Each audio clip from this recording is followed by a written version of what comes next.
हाके साहेब,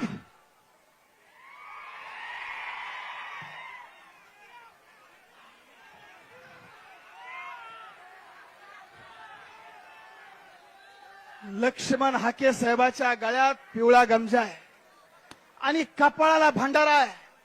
भंडारा हे धनगराचं नाही तर महाराष्ट्राचं प्रतीक आहे. पिवळा भंडारा, भंडारा म्हणजे पवित्र आहे.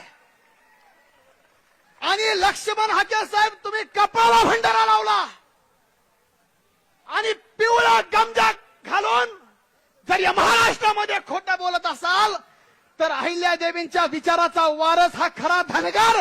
माझी जबाबदारी होती की आता येऊन बोललं पाहिजे आणि या महाराष्ट्राला खरं सांगितलं पाहिजे. अब तुम्ही पण धनगर आहात, मी हे धनगर आहे. मातोश्री पुण्यश्लोक अहिल्यादेवींचं वाक्य, माझ्या राज्यामध्ये मुंगी सुद्धा उपाशी मेली नाही पाहिजे. अहो इथं माणसं मारली हो. अहिल्यादेवींनी सांगितलं ना, मुंगी नाही मेली पाहिजे. माणसं मेली, आमचा संतोष अण्णा गेला, सोमनाथ सूर्यवंशी गेला, आमचा ज्ञानेश्वर महानवर गेला.